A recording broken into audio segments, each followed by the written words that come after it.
In our last study, we were looking at what repentance really means. हमारे पिछले सत्र में हम देख रहे थे कि मन फिराव का वास्तविकता में क्या मतलब है. It means a turning around, a change of mind concerning sin. उसका मतलब है पीछे मुड़ना या अपने मन को परिवर्तित करना या मन को बदल देना पाप के विषय में. Our former attitude towards sin was that we loved it and indulged in it and did it. हमारा पहला जो रवैया था, हमारा पुराना रवैया पाप की तरफ क्या था कि हम पाप से प्रेम करते थे, उसी में तुष्टि करते थे और उसको पाप को कर भी देते थे.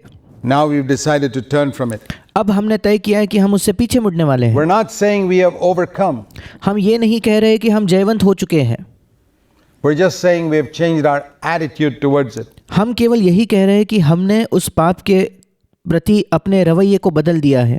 For example, उदाहरण के तौर पर, if you have a problem with your anger, अगर आपको अपने गुस्से से कोई समस्या है तो repentance doesn't mean that you've stopped, you'll never get angry again. मन फिराव का ये मतलब नहीं है कि आप फिर कभी गुस्सा नहीं होंगे, But it does mean that you don't want to get angry again. पर मन फिराव का ये ज़रूर मतलब है कि आप वापस गुस्सा होना नहीं चाहते.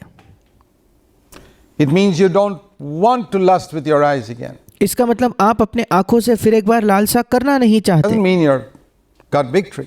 इसका ये मतलब नहीं कि आपको विजय मिल गया है. There's a lot of difference between repentance and victory. Repentance is the first step towards victory, but it is not victory. क्योंकि मन फिराव और पाप पर विजय, इन दोनों में बहुत अंतर है. मन फिराव जो है वो विजय की तरफ पहला कदम है, पर वो विजय नहीं है. We have to persist in going a certain way. हमें लगातार किसी एक मार्ग पर जाते ही रहना होगा, निरंतर. That constant choosing makes us strong. निरंतर जब हम उस मार्ग का चुनाव करते हैं वही हमें बलवंत बनाता है. That's why we need to have continuous repentance. इसी वजह से हमें निरंतर मन फिराव की आवश्यकता है. In the book of Revelation, chapter 2, chapter 3, प्रकाशित वाक्य के पुस्तक के 2 और 3 अध्याय में the Lord speaks to the elders of 7 churches. प्रभु जो है 7 कलीसियाओं के अगुओं से बात करता है. Now these are the leaders. अब ये सब अगुए थे, And yet 5 of those leaders and their churches were so much in sin that the Lord told them to repent. इसके बावजूद कि वहाँ 7 में से जो 5 कलीसिया के जो अगुए थे वे इतने पाप में थे कि प्रभु को उन्हें बताना पड़ा कि उन्हें मन फिराने की आवश्यकता है. To take his word seriously and repent and to प्रभु ने उनसे कहा कि मेरे वचन को गंभीरता से लो और मन फिराओ. that means to turn from the wrong that he had pointed out to them. इसका मतलब जो भी प्रभु ने उन्हें दिखाया था कि उनके जीवन में गलत है उससे वे पीछे मुड़े. There were things in their life that were not glorifying to God. उनके जीवन में ऐसी चीजें थी जो परमेश्वर को महिमा नहीं ला रही थी. Lord Jesus pointed it out to them. और प्रभु यीशु ने उन्हें ये बातें दिखाई And they were to turn from it. The और Lord फिर उन्हें उन बातों से पीछे मुड़ना था. said to them, repent. और प्रभु ने उनसे कहा मन फिराओ. And those are messages to Christians. अब ये जो संदेश है ये मसीहों को दिया गया है. Those are the last messages of Jesus to the church in कलीसिया को दिए हुए ये अंतिम संदेश है यीशु मसीह के. Revelation. So प्रकाशित वाक्य की पुस्तक में what is the last message of Jesus to his church in the book of Revelation? और इसलिए प्रकाशित वाक्य की पुस्तक में प्रभु यीशु का उसके कलीसिया के लिए अंतिम संदेश क्या है? Repent and be an overcomer. मन फिराओ और जयवंत बनो. That's the first message he preached in Matthew chapter 4. वही पहला संदेश था जो यीशु ने दिया मत्ती उसके 4 अध्याय में Began his ministry. जब उसने अपने सेवकाई की शुरुआत की. And it's the last message that he gives to the church in Revelation 2 and 3. और ये अंतिम संदेश है जो प्रभु अपने कलीसिया को देता है प्रकाशित वाक्य उसके 2 और 3 अध्याय में. Turn. मन फिराओ, पीछे मुड़ो. Now, how is it such an important subject is hardly ever spoken of in the Christian church today? अब ये कैसे संभव है कि इतना महत्वपूर्ण जो एक विषय है शायद ही कभी इसके विषय में प्रचार किया जाता है आज के मसीही कलीसिया में. The message of repentance is missing. मन फिराव का जो संदेश है वो लापता है। We have today another gospel, आज हमारे पास एक और ही सुसमाचार है, a gospel without repentance. एक ऐसा सुसमाचार जो बिना मन फिराव का सुसमाचार है। It's a false gospel. It's वो एक झूठा सुसमाचार है, counterfeit. वो एक नकली सुसमाचार है। A gospel which encourages you to believe without repentance is a way counterfeit gospel. जो सुसमाचार आपको कहता है कि मन फिराव करने के बगैर आप विश्वास कीजिए, ये एक नकली सुसमाचार है। In fact, some theologians have gone as far as to say that man cannot repent because he is so corrupt that he is not able to repent. यहाँ तक कि कुछ जो थियोलॉजियंस होते हैं पर बाइबल को समझने वाले विद्वान होते हैं, उन लोगों ने तो यहाँ तक ये भी कह दिया है कि मनुष्य मन फिरा ही नहीं सकता। क्यों? क्योंकि वो इतना भ्रष्ट है कि वो मन फिरा नहीं सकता। Did God make a mistake then in urging people to repent? Did क्या परमेश्वर ने कोई गलती की क्या कि उसने लोगों को कहा कि वह मन फिराए? Jesus make a mistake when he told those elders to repent? Did क्या यीशु मसीह ने कोई गलती की क्या जब उसने उन प्राचीनों को कहा कि वे मन फिराए? Peter make a mistake when he told the unbelievers on the day of Pentecost to repent? क्या पतरस ने कोई गलती कर दी जब उसने उन दिनों के अविश्वासियों से कहा कि उन्हें मन फिराना है? No, he didn't. नहीं, उसने ऐसा नहीं किया। Don't you believe all these theologians who lead you astray from the Bible? इन सारे लोगों पर बिल्कुल भरोसा मत कीजिए जो आपको बाइबल से दूर ले जाते हैं। Jesus said, "You shall know the truth, and the truth shall make you free." यीशु मसीह ने कहा तुम सत्य को जानोगे और सत्य तुम्हें आज़ाद करेगा या स्वतंत्र करेगा। The truth is that which will set you free from the power of sin. सत्य वो है जो आपको पाप के सामर्थ्य से स्वतंत्र करता है। Remember that. इसे याद रखें। If something does not set you free from the power of sin, however good it may sound, it's not the truth of the gospel. अगर कोई चीज़ आपको पाप के सामर्थ्य से स्वतंत्र नहीं करती तो वो चाहे सुनने में कितनी भी अच्छी क्यों ना हो, वो सुसमाचार का सत्य नहीं है।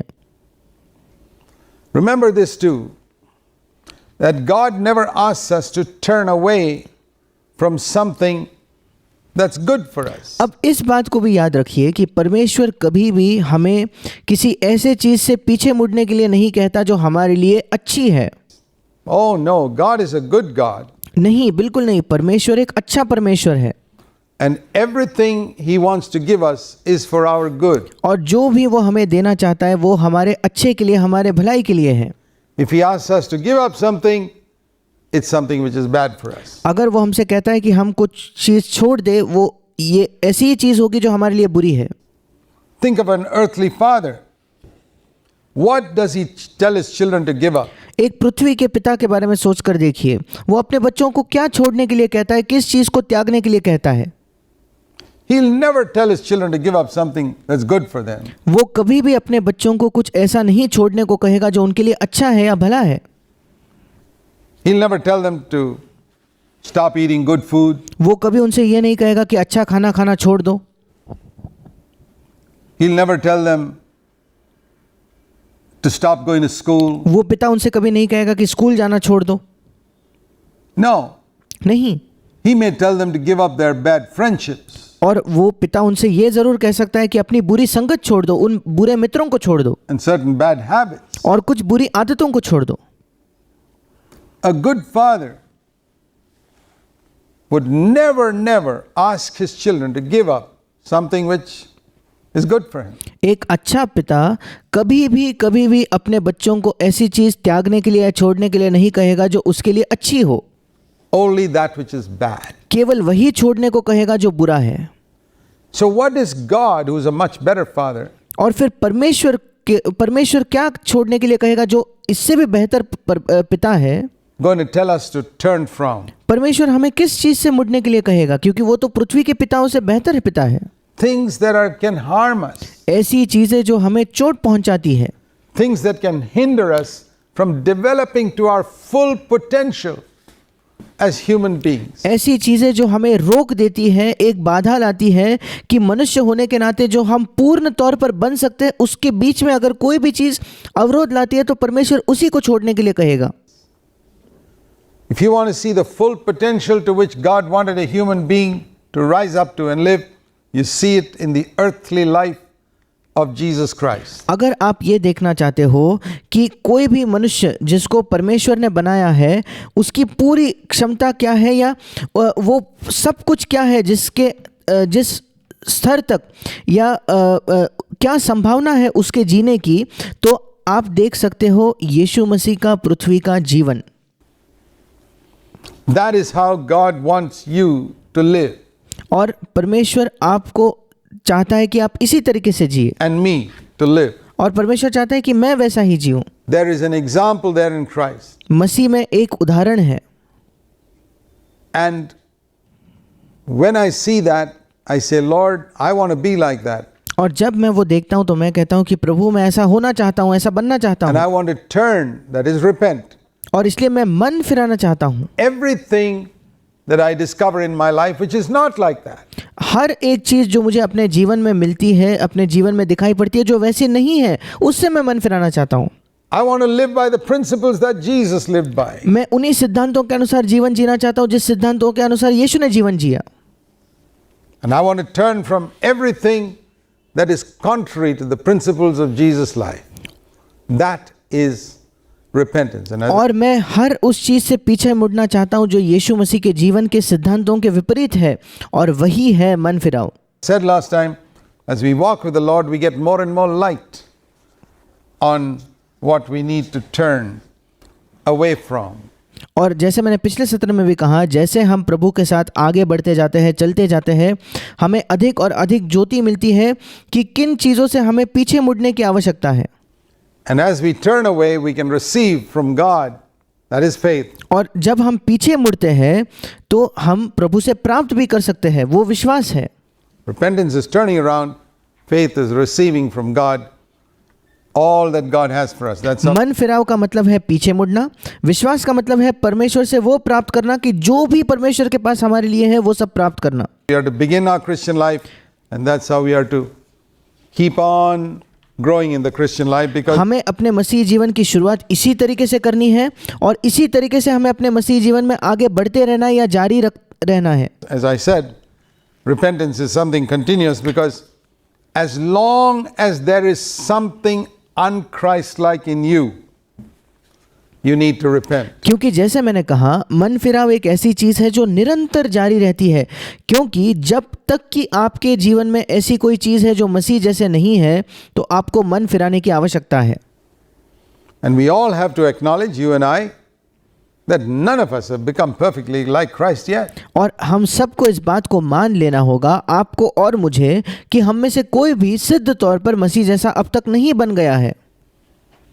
If that's the case, then we all need to keep on repenting.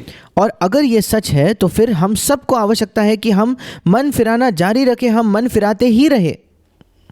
And that is the meaning of 1 John chapter 3 in relation to the second coming of Christ. और यही मतलब है उस वचन का जो पहले यूहन्ना 3 अध्याय में है, जो यीशु मसीह के दूसरे आगमन के विषय में है। It speaks here about a certain hope that we have. यहाँ एक विशेष आशा के बारे में लिखा है जो हमारी है। Now for many Christians, if you ask them, what is your hope? What is the blessed hope? अब अगर कई मसीहों से आप पूछोगे तो आपकी आशा क्या है, आपकी धन्य आशा क्या है, Many people would say, well, that Christ will come back. कई लोग यही कहते हैं कि मेरी आशा यही है कि मसीह वापस आएगा। But that's not all. पर ये सब कुछ नहीं है, That's only a half of it. ये उस आशा का केवल आधा हिस्सा है। Notice what it says in 1 John 3:2. देखिए पहला यूहन्ना 3 अध्याय 2 वचन क्या कहता है। We know that when Christ appears, we shall be like him. Notice हम जानते हैं कि जब वो प्रकट होगा, मतलब जब मसीह आएगा तो हम उसके समान होंगे। two things here. देखिए यहाँ दो बातें लिखी हैं, He appears यीशु प्रकट होगा and we shall be like him. और हम उसके समान होंगे। And this, it says in the next verse, is the hope. और अगले वचन में लिखा है कि यही वो आशा है। There are two parts to this hope. इस आशा के दो हिस्से हैं, दो पहलू हैं। One is that Christ will return. एक पहलू ये है कि मसीह लौटेगा, One half of that hope, and the second half of that hope is, I'll be like him when he returns. और वो उस आशा का आधा हिस्सा है। दूसरा आधा हिस्सा क्या है? जब मसीह लौटेगा तो मैं उसके समान बन जाऊंगा, उसके समान होऊंगा। Did you know that? क्या आप इसको जानते थे? It's ignorance of the truth that prevents us to be from freedom. और सत्य से अज्ञान रहना, सत्य को न जानना ही हमें स्वतंत्रता से रोके रखता है, हमें छुटकारे की ओर नहीं आने देता। The truth is, the blessed hope is that Christ will come back and I will be like him. और धन्य आशा ये है, सत्य ये है उस धन्य आशा की कि मसीह लौटेगा और मैं उसके समान बनूंगा। Now, it says in 1 John 3:3, if this is the hope you really have, अब पहला यूहन्ना 3:3 कहता है, अगर तुम्हारी ये आशा है तो you will purify yourself. फिर तुम अपने आप को शुद्ध करोगे या पवित्र करोगे, Just as he is pure. बिल्कुल जैसा वो पवित्र है। In other words, you'll purify yourself until you reach the standard of his holiness. We saw दूसरे शब्दों में आप उस समय तक अपने आप को पवित्र करोगे जिस समय तक तुम उसके पवित्रता के स्तर तक नहीं पहुंच जाते। in our last study that the clearest definition of sin is anything unchristlike that you can see in your life. हमने अपने पिछले सत्र में देखा कि पाप की सबसे साफ परिभाषा क्या है, कि कोई भी चीज जो आप अपने जीवन में देखते हो जो मसीह के स्वभाव के अनुसार नहीं है, मसीह जैसे नहीं है। God only asks us to deal with conscious sin. परमेश्वर केवल हमें उसी पाप से निपटने के लिए कहता है जो पाप हम जानते हैं, हम उसे सचेत अवस्था का पाप कह सकते हैं या वो पाप जो हम जानते हैं कि वो पाप है। I told you that repentance is something to be continuous in our life. मैंने ये भी आपको बताया कि मन फिराव एक ऐसी चीज है जो निरंतर हमारे जीवन में होनी चाहिए। Let me illustrate this. मैं इसको एक उदाहरण के तौर पर समझाना चाहता हूँ। 90% of our inner life we cannot see. हमारे जीवन का 90% जो अंदरूनी जीवन का 90% हिस्सा है वो हम नहीं देख पाते। We have wrong attitudes which we are ignorant of. हमारे ऐसे गलत रवैये होते हैं, गलत मनोभाव होते हैं जिनके विषय में हम स्वयं अनजान हैं। We have things in our life which are against God's will but we are ignorant of. हमारे जीवन में ऐसी चीजें हैं जो परमेश्वर की इच्छा के विपरीत है पर हम उन विषयों में अनजान हैं। All those things we can label as unconscious sin. ये सब चीजें जो है हम इसे अचेत अवस्था का पाप या ऐसा पाप जिसे हम नहीं जानते ये कह सकते हैं। 90% of our life we don't see. 90% हमारे जीवन का हम नहीं देखते। What we see is only 10%. हम जो देखते हैं वो केवल 10% ही है। In that area when we sin, we can say it is conscious sin. और इस 10% के क्षेत्र में जब हम पाप करते हैं तब हम कह सकते हैं कि ये सचेत अवस्था का पाप है। In the rest of the 90%, if I sin and I do and you do, it's unconscious sin. ये बचा हुआ 90% का जो पाप है जो मैं करूं या आप करो वो अज्ञानता का पाप है या हम जिसको नहीं जानते उस क्षेत्र का ये पाप है। When the Bible speaks about victory over sin, it is only in that 10% area where we have life. जब बाइबल हमें बताती है पाप पर विजय प्राप्त करने के बारे में वो केवल उस 10% के क्षेत्र में है जिस 10% क्षेत्र में हमें ज्योति है। Impossible to get victory over unconscious sin till it becomes conscious. असंभव है हमें विजय प्राप्त करना अज्ञान पाप के ऊपर, अचेत अवस्था के पाप के ऊपर, जब तक कि वो पाप हमें पता नहीं, मालूम नहीं पड़ जाता कि ये पाप है या वो सचेत अवस्था का पाप नहीं बन जाता। How can I overcome something which I don't even know is wrong in my life? मैं किसी ऐसे चीज पर कैसे विजय प्राप्त कर सकता हूं जो मैं जानता ही नहीं कि मेरे जीवन में गलत है? I cannot. मैं नहीं कर सकता।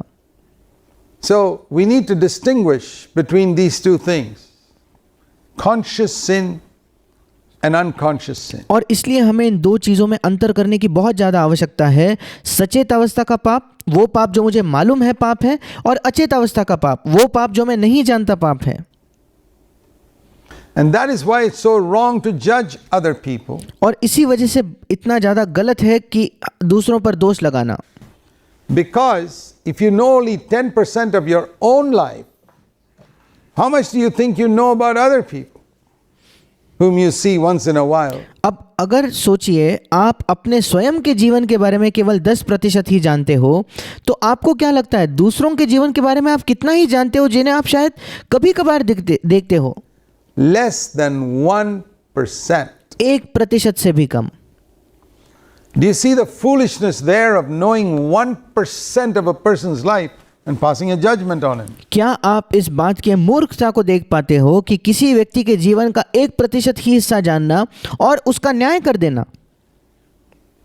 That would be something like a judge being given 100 pages of documents on a very important case. ये बिल्कुल वैसा होगा. सोच लो कोई न्यायाधीश है, कल्पना करके देखिए एक न्यायाधीश है, उसे किसी बहुत ही महत्वपूर्ण केस के लिए 100 पन्ने दिए जाते हैं दस्तावेजों के पढ़ने के लिए. And he reads just the first page and passes a judgment. और वो न्यायाधीश क्या करता है? केवल पहला पन्ना पढ़ता है और फिर वो तुरंत अपना न्याय सुना देता है, अपना फैसला सुना देता है. Such a judge should be thrown out from the bench. ऐसा जो न्यायाधीश है उसे उस न्यायालय से फेंक देना चाहिए, बाहर निकाल के फेंक देना चाहिए. And yet that's what many Christians are doing. और इसके बावजूद कि कई मसीही बिल्कुल यही बात कर रहे हैं. You don't know more than 1% of anybody's life. आप किसी के भी जीवन के बारे में 1% से ज्यादा नहीं जानते. Have you judged people? क्या आपने लोगों का न्याय किया है? You've judged people whose life you know 1%. अगर आपने न्याय किया है तो आपने ऐसे लोगों का न्याय किया है जिन लोगों के जीवन को आप केवल 1% जानते हो. You've just seen the first out of 100 pages of his life and you passed a judgment. उसके जीवन के पन्नों में से 100 पन्नों में से एक पन्ना ही है जो आपने देखा है और आप तुरंत अपना फैसला सुना देते हो, आप उसका न्याय कर देते हो. That shows what an evil, wicked person you are. ये दिखाता है कि कितने दुष्ट और बुरे व्यक्ति आप हो. So it's best to stop judging other people. But there's और इसलिए सबसे बेहतर यही है कि हम दूसरे लोगों का न्याय करना रोक दे. one person about whom you know at least 10%, and that's yourself. पर एक व्यक्ति है जिसके विषय में शायद आप केवल 10% जानते हो, कम से कम आप 10% जानते हो और वो आप स्वयं हो. So you can start with judging yourself. और इसलिए आप अपने आप का न्याय करना शुरू कर सकते हो.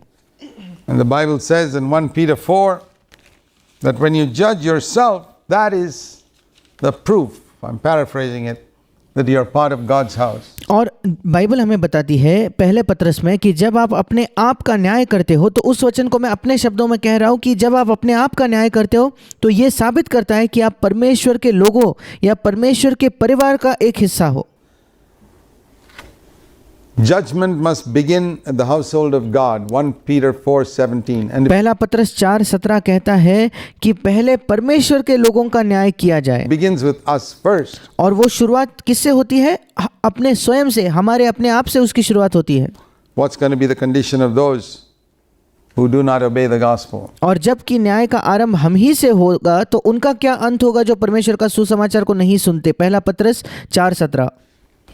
So to use an illustration, if you put a cube of ice in a glass of orange juice, अगर एक उदाहरण का मैं इस्तेमाल करूँ तो, एक चित्र का इस्तेमाल करूँ तो, अगर आप एक बर्फ के टुकड़े को एक प्याले में डालते हो जिसमें संतरे का जूस है, तो you can see only 10% of that piece of ice. और फिर उस बर्फ के टुकड़े को आप पानी के सतह के ऊपर केवल 10% ही देख पाते हो. The part that is above the surface. वो हिस्सा जो पानी के सतह के, उस पेय के सतह के ऊपर है. 90% of that cube of ice is below the surface. 90% उस बर्फ का टुकड़ा जो है वो उस सतह के नीचे है. Now, if you take a knife and you slice off that top 10% of that cube of ice, अब सोच कर देखिए, अगर आप एक छुरी लो और उसके ऊपर के 10% हिस्सा बर्फ का जो सतह के ऊपर है उसे अगर काट कर फेंक दो तो, and throw it away, और उसे निकाल दो, what will happen to the cube of ice? अब वो बर्फ के टुकड़े का क्या होगा? You know what will happen. आप जानते हो क्या होगा? A little bit of that underneath 90% will come up. नीचे जो 90% का हिस्सा बच गया है बर्फ का, उसमें से कुछ 10% हिस्सा ऊपर आएगा. 10% of that 90% उस 90% का 10% ऊपर आएगा. come up above the surface. And then you take a knife and slice off that also. अब फिर एक बार आप एक छुरी लीजिए और उसे भी काट दीजिए। Some more will come up. कुछ और प्रतिशत में, कुछ और मात्रा में वो बर्फ ऊपर आएगा। That is how God gives us light और इसी प्रकार से परमेश्वर हमें ज्योति देता है on areas of our life that are initially hidden. हमारे जीवन के ऐसे क्षेत्रों में जो पहले छिपे हुए होते हैं।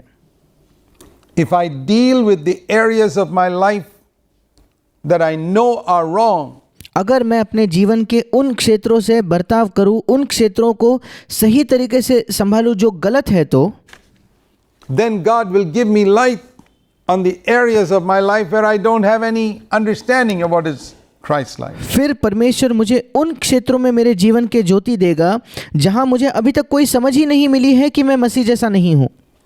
That is spiritual growth. ये है आत्मिक उन्नति। It's this cube of ice getting smaller and smaller and smaller and smaller and smaller. ये वो बर्फ का टुकड़ा है जो छोटा और छोटा और छोटा और छोटा होते जाता है। Nobody has ever got rid of the cube of ice fully on this earth. Nobody. कोई भी इस पृथ्वी पर उस बर्फ के टुकड़े को पूर्ण तौर पर नहीं निकाल पाया है या उसे उसका अंत नहीं कर पाया है। Has ever become Christ-like, not even the Apostle Paul. कोई भी संपूर्ण तौर पर मसीह जैसा नहीं बन गया है, प्रेरित पौलुस भी नहीं। But I'm sure the cube of ice in his life had become pretty thin. पर मैं इस बात के बारे में निश्चित हूँ कि पौलुस के जीवन में जो बर्फ का टुकड़ा था वो बहुत ज़्यादा पतला हो चुका था। As he had responded to whatever light God gave him. क्योंकि जो भी ज्योति परमेश्वर उसे देता था उस पर वो प्रतिक्रिया देता था। In one place he says, I do my best, Acts 24 verse 16. और एक जगह पौलुस कहता है, पहला प्रेरितों के काम 26 अध्याय उसका 14 वचन, To keep my conscience absolutely clear. और प्रेरितों के काम उसका 24 अध्याय उसके 16 वचन में पौलुस कहता है कि मैं अपनी सर्वश्रेष्ठ कोशिश करता हूँ, मैं यत्न करता हूँ कि मैं अपने विवेक को सदा निर्दोष रखूँ। इंग्लिश में लिखा है विवेक को सदा साफ रखूँ, With God and with man. परमेश्वर की ओर और मनुष्यों की It ore. was one of the great secrets of his life. ये पौलुस के जीवन का एक बहुत बड़ा रहस्य था। As he got light on some new area, जैसे ही उसे ज्योति मिलती कोई नए क्षेत्र पर, he repented of it, वो उससे मन फिराता sought cleansing. और वो तुरंत उससे शुद्धिकरण की चाहत रखता। So we see that is the way of spiritual growth. और हम देखते हैं कि आत्मिक उन्नति का यही एक मार्ग है, Repentance constantly. निरंतर मन फिराना। The other thing I want to say about repentance और दूसरी चीज जो मैं मन फिराव के विषय में कहना चाहता हूँ, is that repentance should primarily deal with inward sin. मन फिराव जो है प्राथमिक तौर पर अंदरूनी पाप के बारे में होता है। One big difference between the Old Testament and the New Testament is this.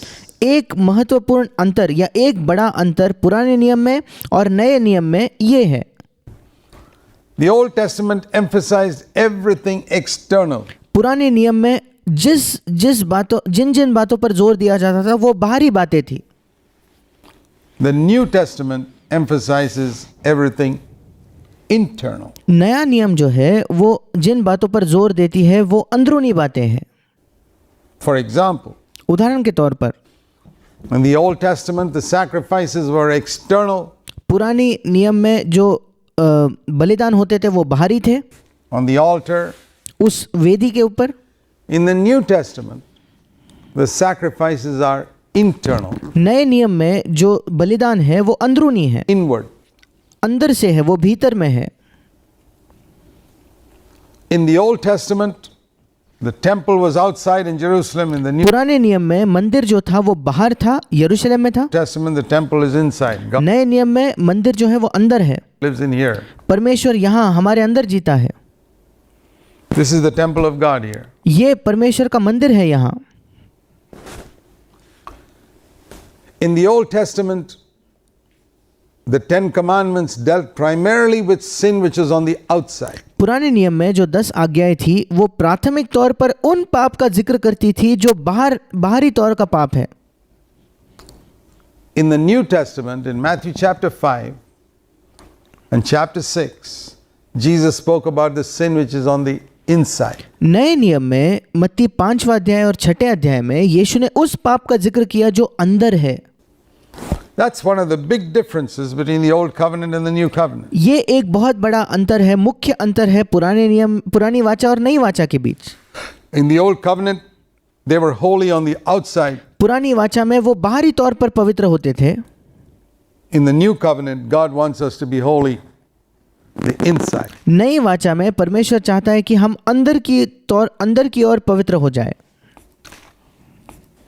And in the old covenant, in the 10 commandments, as you read in Exodus chapter 20, और पुरानी वाचा में जो 10 आज्ञाओं को आप पढ़ते हो निर्गमन की पुस्तक उसके 20 अध्याय में, out of the 10 commandments, 9 of them dealt with the outside.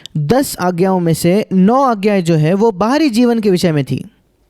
It's all listed in Exodus chapter 20. उन आज्ञाओं की सूची आपको निर्गमन उसके 20 अध्याय में मिल जाएगी।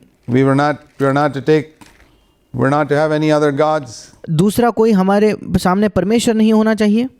We're not to make idols. We're not to take the Lord's name in vain. हमें मूर्तियां नहीं बनानी है, हमें परमेश्वर के नाम को व्यर्थ नहीं लेना है, Keep the Sabbath day holy. हमें सब्त के दिन को या विश्राम दिन को पवित्र मानना है। And those the first 4, and then और ये पहली 4 आज्ञाएं थी। your father and mother 5. और उसके बाद 5वीं आज्ञा थी अपने माता पिता का आदर करना। Don't murder 6. Don't commit adultery 7. 6ठा खून मत करना, 7वां व्यभिचार न करना, Don't steal 8.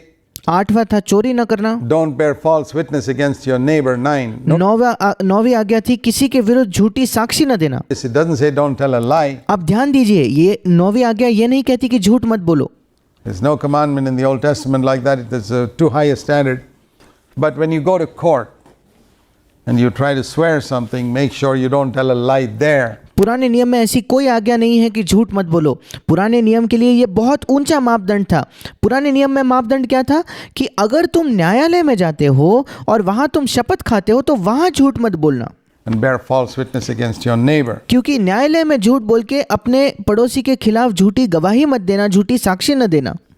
A lie is a sin, but they couldn't get victory over it in the Old Covenant. एक झूठ जो है वो पाप होता है और पुरानी वाचा में उन्हें उस पर विजय नहीं मिला था। Sad thing that many Christians don't have victory over it. और बहुत दुख की बात यह है कि कई मसीहों को भी इस पाप पर विजय नहीं मिला है। But notice all these 9 commandments were relating to the external life. पर ध्यान दीजिए कि ये सारी की सारी 9 आज्ञाएं जो है ये बाहरी जीवन के संबंध में है।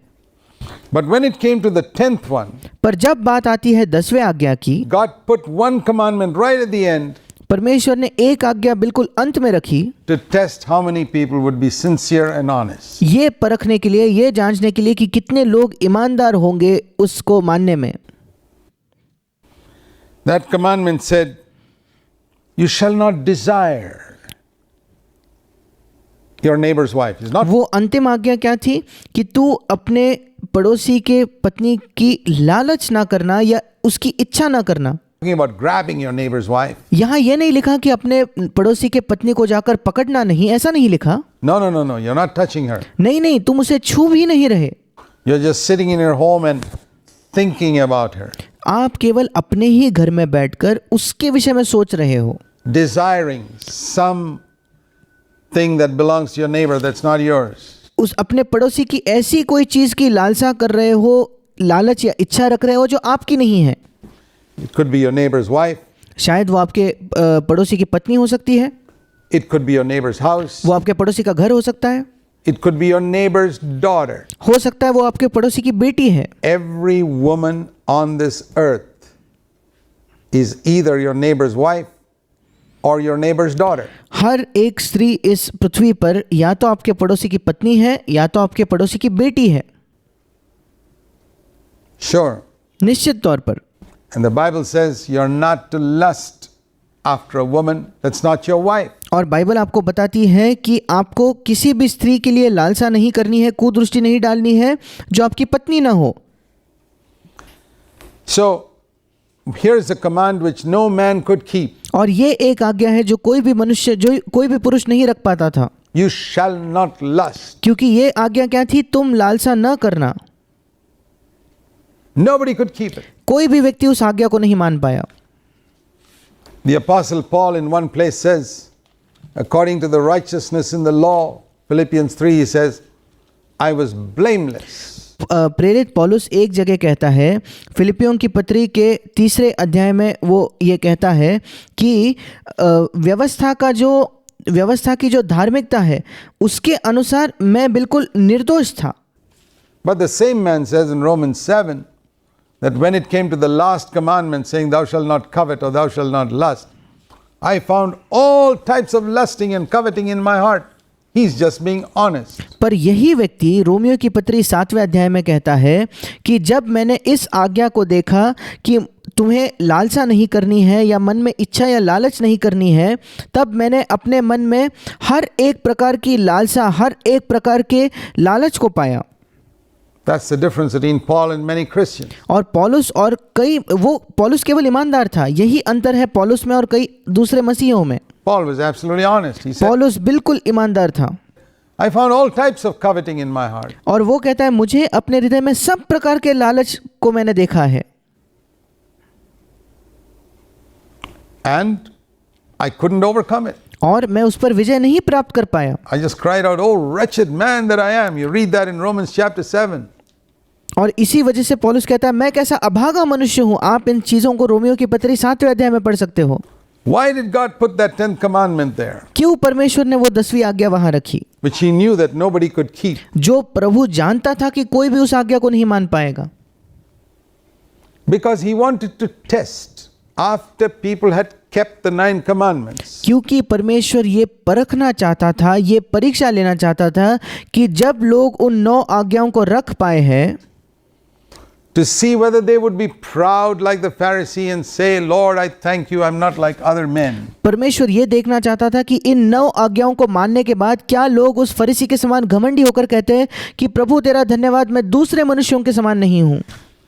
Or that whether they'd be humble like Paul and say, oh Lord, I just am not able to keep this 10th commandment. या वो पौलुस के समान नम्र होकर कहते कि हे प्रभु, मैं इस 10वीं आज्ञा को रख ही नहीं पा रहा, उसकी आज्ञा मान ही नहीं पा रहा प्रभु. I'm lusting and coveting and lusting and coveting all the time. मैं लालसा करता हूँ, लालच करता हूँ, लालसा करता हूँ, लालच करता हूँ, निरंतर ये मेरे हृदय की अवस्था है प्रभु. Oh wretched man that I am, who shall set me free? मैं कैसा अभागा मनुष्य हूँ प्रभु, कौन मुझे स्वतंत्र करेगा, कौन मुझे छुड़ाएगा. Quite different spirit from the spirit of the Pharisee. और फरीसी की आत्मा से ये बिल्कुल एक अलग ही आत्मा है.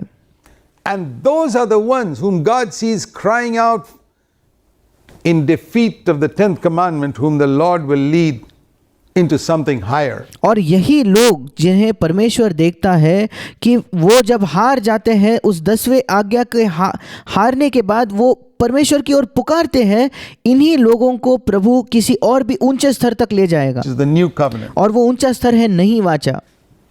A life of victory over sin. पाप पर विजय पाने का जीवन. So that's the reason why the 10th commandment was kept there. और यही कारण था क्यों वो 10वीं आज्ञा यहाँ रखी गई थी. You remember when the Lord spoke to the rich young ruler? क्या आपको याद है जब प्रभु ने उस धनी युवक से बात की तो He told him only about the commandments up to commandment number 9. प्रभु ने जब उससे कहा कि तूने इन आज्ञाओं को माना है क्या, उसने केवल 9 आज्ञाओं तक का ही जिक्र किया. He never told him the 10th one. उसने कभी भी उससे 10वीं आज्ञा की बात नहीं की. The commandments had to deal with, first of all, the first 4 dealt with God. और 10 आज्ञाओं में से जो पहली 4 आज्ञाएं थी वो परमेश्वर के संबंध में थी. Remaining 6 with man. और बचे हुए 6 आज्ञाएं मनुष्य के संबंध में थी. And Jesus took the ones dealing with man and just listed 5 of them. और यीशु मसीह ने उन आज्ञाओं को लिया जो मनुष्य के संबंध में है और उनमें से केवल 5 ही आज्ञाओं का उसने जिक्र किया. उसने कहा खून ना करना. 10:19, sorry. और 10:19, don't commit adultery, don't steal. मरकुस 10:19, खून ना करना, व्यभिचार ना करना, चोरी ना करना, don't bear false witness and don't झूठी साक्षी न देना, झूठी गवाही न देना, honor your father and mother. और अपने माता पिता का आदर करना. So that's 5. और ये 5 आज्ञाएं हो गई केवल. And he said, I've kept all of these. और धनी युवक ने क्या कहा, नहीं ये सब की सब मैंने मानी है प्रभु, इन सब आज्ञाओं को मैंने माना है. And then the Lord spoke about the 10th one. और उसके बाद प्रभु ने 10वीं आज्ञा की बात की.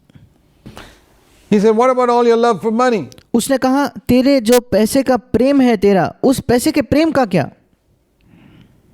Go and sell everything that you have, give it to the poor, and then come and follow me. और प्रभु ने कहा जो भी तेरा है जा उसे बेच दे, उसको कंगालों में बांट दे और आकर मेरा अनुसरण कर।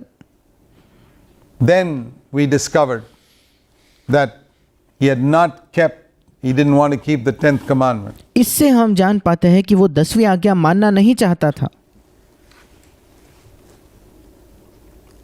So the Lord kept that 10th commandment there to test people's sincerity and honesty. और इसलिए परमेश्वर उस 10वीं आज्ञा को वहाँ इसलिए रखता था ताकि लोगों की जो ईमानदारी है, उनके सत्य कितने वो सच्चे हैं, कितने ईमानदार हैं, उसे परखने के लिए। Paul was sincere and honest and said, I found I couldn't keep it. पौलुस बिल्कुल सच्चा था, ईमानदार था। उसने कहा, उसने ये मान लिया कि हाँ मैं उस 10वीं आज्ञा को नहीं मान पाया। I cried out, O wretched man that I am, who shall deliver me? और पौलुस ये पुकार अपने मन में रखता था। I said, thank God through the Lord Jesus I can. और पौलुस ने ये पुकार रखी कि मैं कैसा अभागा मनुष्य हूँ, कौन मुझे छुड़ाएगा। और फिर वो कहता है कि परमेश्वर का धन्यवाद हूँ कि उसके द्वारा मैं ये कर सकता हूँ।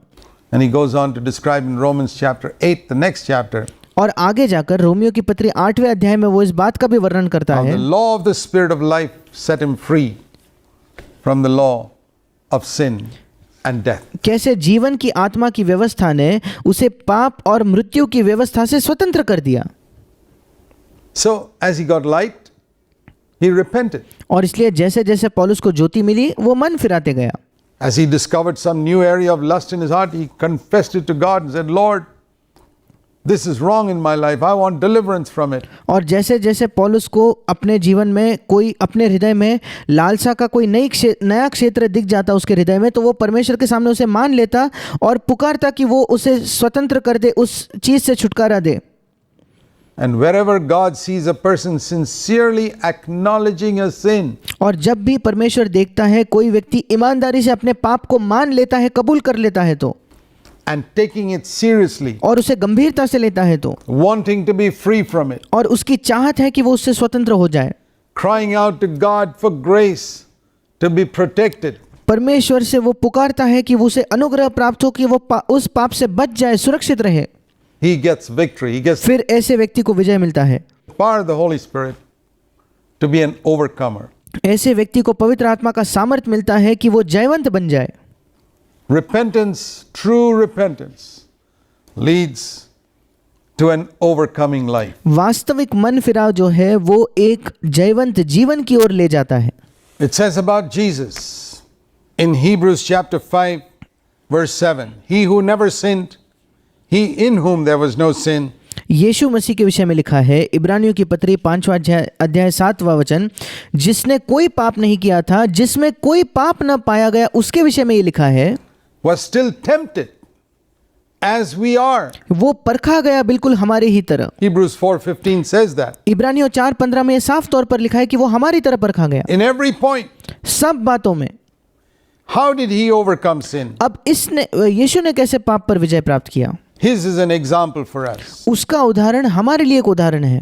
Hebrews 5:7 says he cried out with loud cries and tears. इब्रानियों 5:7 कहता है कि उसने ऊंचे आवाज से, ऊंचे शब्द से और पुकार पुकार कर प्रार्थना की, And prayed to the Father to save him from death, which is to save him from spiritual death and sin. और उसने आंसू बहा बहा कर पिता से प्रार्थना की कि उसे वो मृत्यु से बचा सके, मृत्यु अर्थात आत्मिक मृत्यु या पाप से बचा सके। And he was heard. और लिखा है कि उसकी सुनी गई, Prayers were heard उसकी प्रार्थनाएं सुनी गई, because of his godly fear. क्यों? उसके ईश्वरीय भय के वजह से। And so we see that this is the way for us too. If और Jesus हम देखते हैं कि ये हमारे लिए भी यही मार्ग है। never sinned, it's because he was so serious. अगर यीशु ने कभी पाप नहीं किया तो वो क्यों? उसका कारण क्या था? वो इतना गंभीर था About fighting temptation, praying with loud crying and tears. प्रलोभन से लड़ने से और ऊंचे ऊंचे आवाज से पुकार पुकार कर आंसू बहा बहा कर प्रार्थना करने से।